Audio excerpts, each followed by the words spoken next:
Hello everyone, I am Sital Bera, Assistant Professor Maths University, Raipur. I welcome you all in this video lecture session.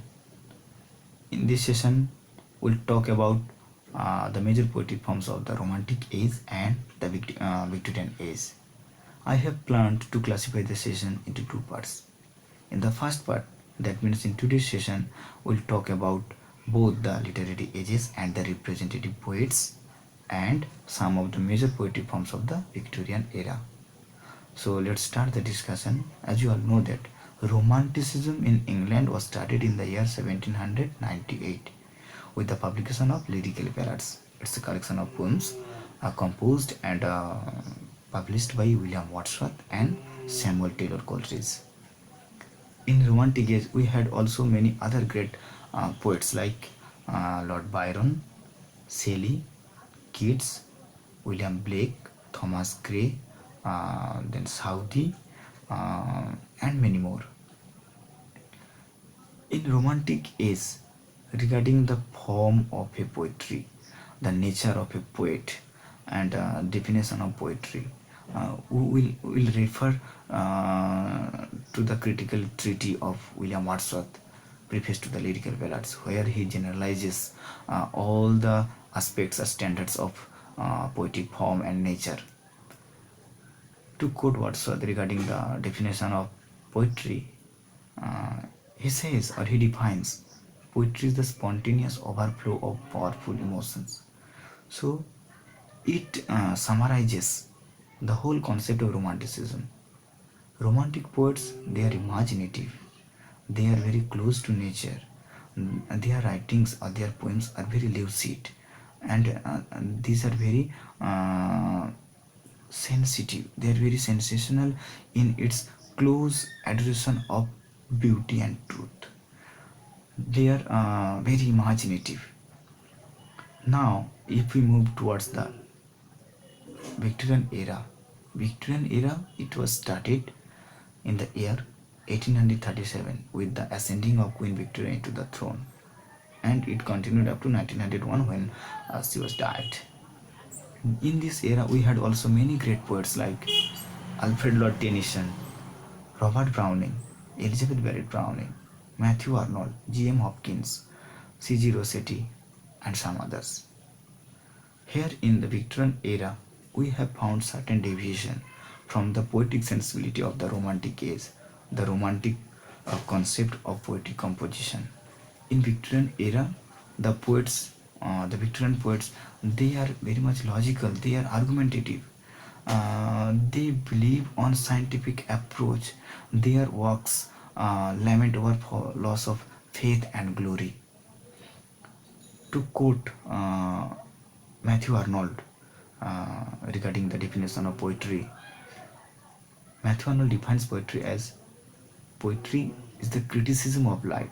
So romantic sensitivity, simplicity of romantic age, and their conception of nature and imagination, all those things are being transcribed, or all those things are being substituted by the realistic attitude, thought, and logic in the Victorian era.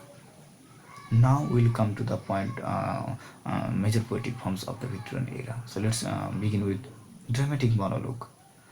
Dramatic monologue is a very famous poetic form of Victorian era, and it's a sort of poem where an imaginative listener is addressed by a speaker of the poetry. Means in a poem there will be a speaker who will be expressing his innermost conflict, his emotional situation or state of mind, his state of being, to an imaginary listener, though in reality there is not any kind of listener, there is no existence of the listener.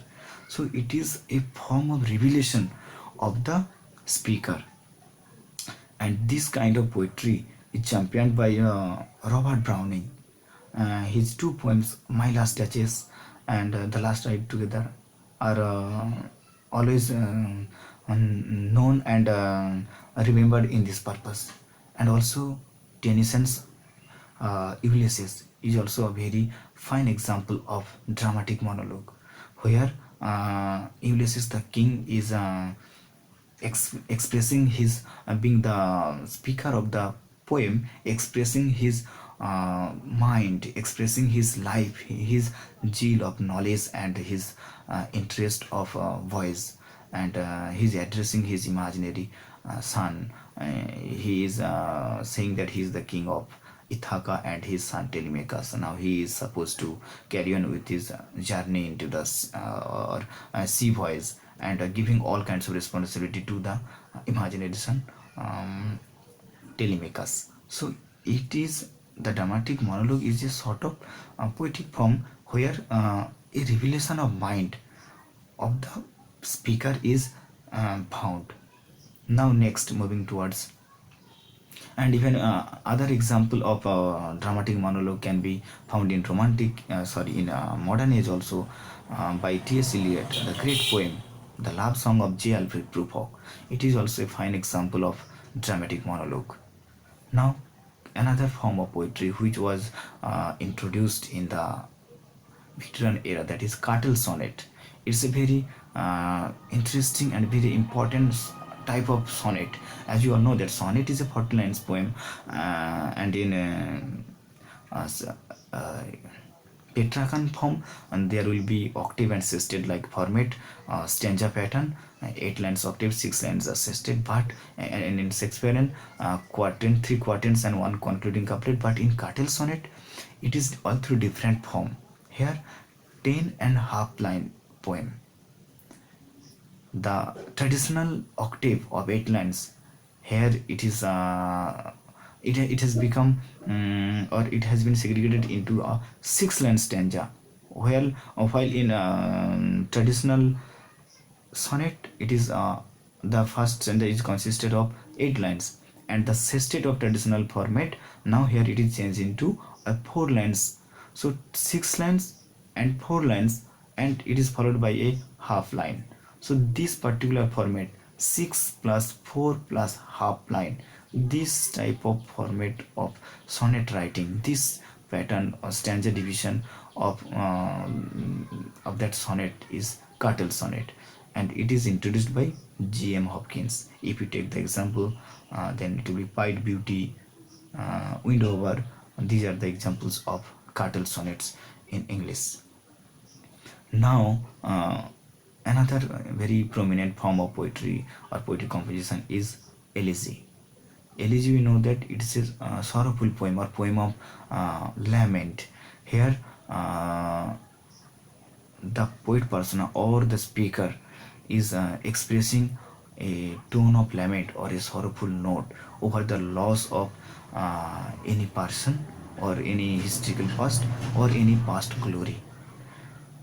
This sorrowful poem or poem of lament, the word elegy, actually it is originated or it is taken from the root word eligos, that means lament or sorrow. In Old English, that form of poetry was very popular. The poems like Seafarer, Wanderer, Wife's Lament, Husband's Message, these were very popular Old English elegies. But even in late 16th century or late 16th or early 17th century, we had also some English elegies by the poet John Donne, though they are sort of love poems in nature.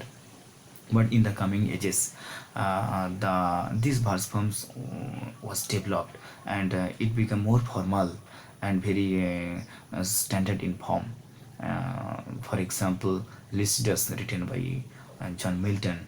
Then in Victorian era, uh, Matthew Arnold's In Memoriam. Then Tennyson's In Memoriam, Matthew Arnold's Thyrsis. These are very popular poems. These are very popular elegy. And also in romantic age also we have had many poems like Shelley's Adonis, which he wrote on the death of John Keats, and Spencer's Astrophel, which he wrote on the to commemorate his fellow poet Sir Philip Sidney. And in modern age, W.H. Auden's In Memory of W.B. Yeats.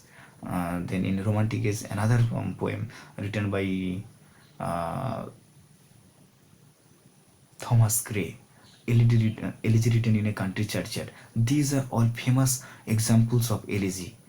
And now, with the passing of time, the form of elegy has been changed into or a subcategory of elegy is also found, that is pastoral elegy. The word has come from the Greek word pastor, that means in English shepherd. Here, the poet and whom he or on whom he mourns, both are poet. For example, uh, Tennyson's In Memoriam, where he laments over the death of Arthur Henry Hallam. Then Matthew Arnold's Thyrsis.